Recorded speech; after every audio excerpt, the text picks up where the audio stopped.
की है। जो जमीन सरकारी है, जो जमीन सरकारी है, बहुजन समाज पार्टी की क्या पहचान? निकलो बाहर मकानों से, निकलो बाहर मकानों से, निकलो बाहर मकानों से। जितनी जितनी काम की तैयारी, जितनी वोट की तैयारी, आदरणीय बहन कुमारी माता जिंदाबाद, आदरणीय बहन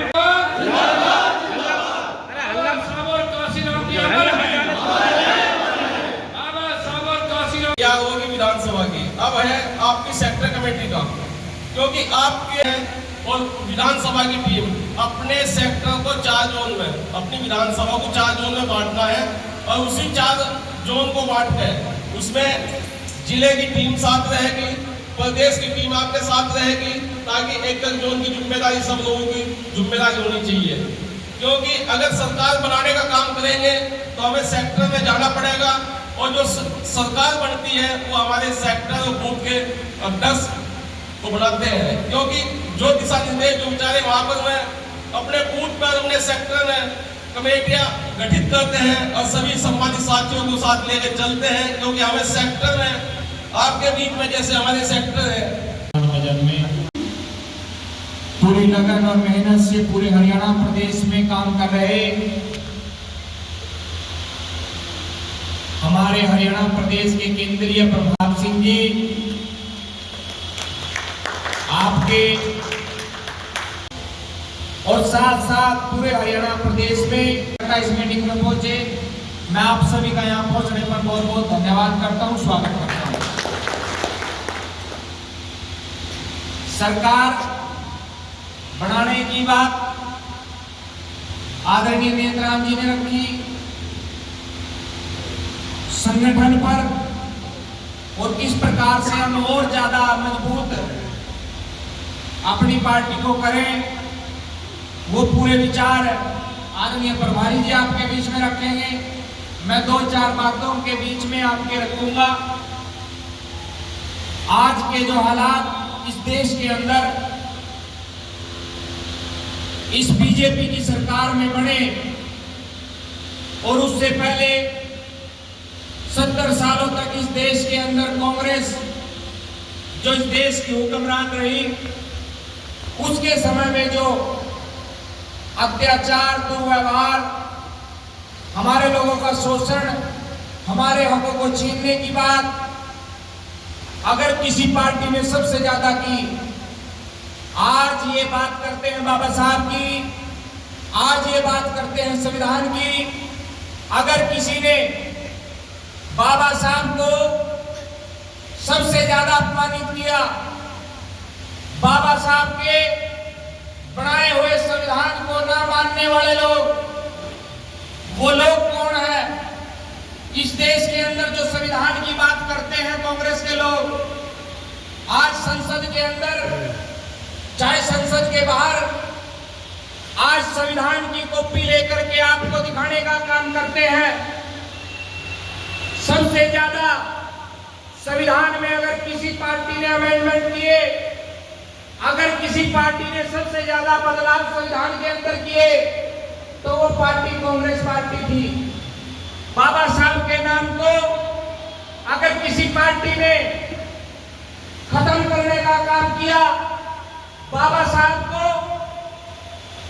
जब भारत रत्न मिलना था उसका अगर किसी ने विरोध किया, वो भी एक कांग्रेस पार्टी के लोग थे। वो तो धन्य हो मान्यवर साहब काशीराम जी, जो इस मिशन मूवमेंट को लेकर के पंजाब की धरती से चले और इस देश के अंदर एक ऐसी मूवमेंट, ऐसा मिशन, ऐसा सिस्टम खड़ा कर दिया कि इस कांग्रेस के भी और इस बीजेपी के भी अगर इस देश के अंदर किसी ने घुटने टिकाए तो वो मान्यवर साहब काशीराम जी और बहुजन समाज पार्टी ने टिकाए। और आज के समय में इस कांग्रेस पार्टी के सामने, भारतीय जनता पार्टी के सामने अगर आज कोई दिन दहाड़े सरेआम अगर आज हमारे हकूक, हमारे अधिकारों की अगर कोई बात करती है तो आज हमारी नेता परम आदरणीय बहन कुमारी मायावती जी करती है। हमें ये बात सोचनी पड़ेगी, हमें ये नहीं देखना चाहिए कि आज राहुल गांधी संविधान को हाथ में लेकर के बात करता है कि ये संविधान को बचा लेंगे। आज कांग्रेस पार्टी बाबा साहब की बात करती है कि ये बाबा साहब की देसी पार्टी बन गई। हमें ये चीज नहीं देखनी चाहिए। पर हमारे लोग आज इस देश के अंदर लोकसभा के जब चुनाव हुए, लोकसभा के चुनाव के अंदर संविधान के नाम पर जो कांग्रेस पार्टी ने पूरे देश के अंदर एक उमस फैलाई कि इस देश में संविधान को खत्म कर दिया जाएगा, संविधान को ये बीजेपी सरकार खत्म कर देगी, संविधान बाबा साहब की कलम के साथ बना है। ऐसी कोई भी शख्सियत, ऐसी कोई भी ताकत इस देश के अंदर नहीं है कि बाबा साहब के संविधान को इस देश के अंदर से खत्म कर सके। और फिर भी हमारे लोगों ने संविधान के नाम पर एक मत्ता के साथ भारतीय जनता पार्टी को हराने के लिए और संविधान को बचाने के लिए इस कांग्रेस पार्टी को वोट देने का काम किया। साथियों, जब एक मुद्दा के साथ आपने कांग्रेस पार्टी को वोट दिया, क्या इस देश के अंदर आज कांग्रेस पार्टी का राज आपके बीच में है क्या? इस देश के अंदर इस देश का प्रधानमंत्री आज राहुल गांधी है क्या? इस देश में आज भी अगर कोई हुक्मरान है, आज भी इस देश के अंदर कोई शासन कर रहा है तो वो इस देश में प्रधानमंत्री नरेंद्र मोदी कर रहा है। और जिसको रोकने के लिए आपने वोट दिया था कांग्रेस को, आज वो कांग्रेस जब हमारे हकूक की बात आती है, हमारे अधिकारों की बात आती है, उसके बाद हमारी ना वो बात करते हैं, ना हमारा नाम लेना पसंद करते हैं। फिर भी अगर किसी को हमारी याद आती है, अगर फिर भी किसी को हमारी हमदर्दी आती है, समाज के प्रति अगर कोई नेता सोचती है तो परम आदरणीय बहन कुमारी मायावती जी आज सोचती है। उसके बाद साहब इस प्रदेश के अंदर चुनाव हुए, इस प्रदेश के अंदर हमारा अलायंस था, उस अलायंस के अंदर इंडियन नेशनल लोक दल और बहुजन समाज पार्टी इस प्रदेश के अंदर लड़े। फिर हमारे लोग कहने लगे कि बीएसपी से बीजेपी नहीं हारेगी।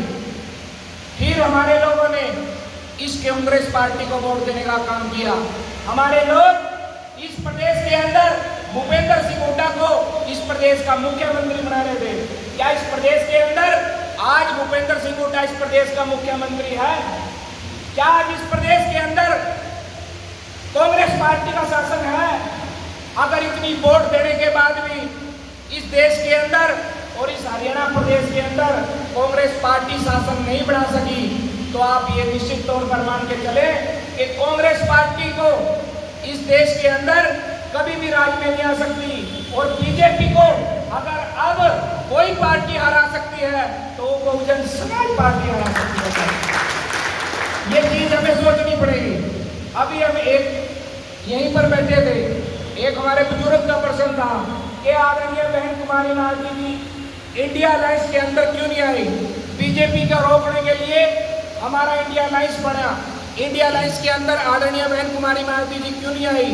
भाई बीजेपी को रोकने के लिए वो अलायंस था।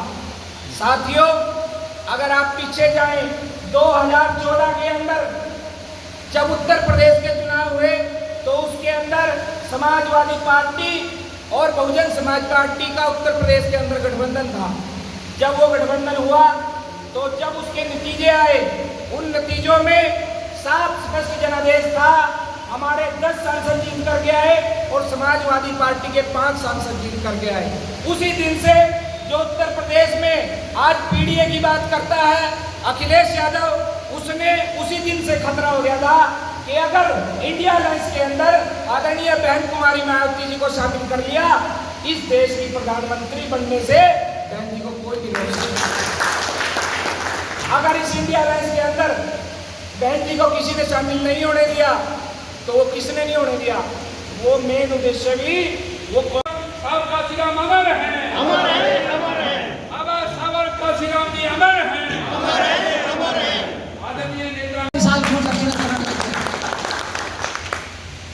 आपके बीच में हरियाणा, हर इंसान की इच्छा होती है कि मेरे बच्चे हों, बड़े हों, बच्चे होते पर चाहिए। लेकिन जब बच्चे का जन्म होता है, चाची, ताई, बुआ, इतने रिश्तेदार, नाना, नानी, उनके घर में खुशी का एहसास होता है। कोई कहे कि मैं मेरे बेटे का ये नाम रखूंगी, ये रखूंगी, ये रखूंगी।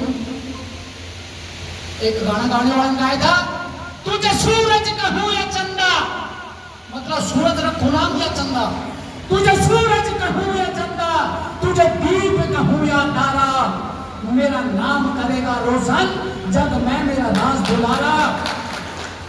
देश के चक्करों ने उस मासूम बच्चे को भिखारी बना दिया, अनपढ़ बना दिया। कांग्रेस और बीजेपी की चाल ने मालूम है क्या किया? 1 से 9 तक फेल मत करो, जब 10वीं में जाएगा कभी जिंदगी में 10वीं पास नहीं कर सकता। इससे इनका गुजारा नहीं हुआ।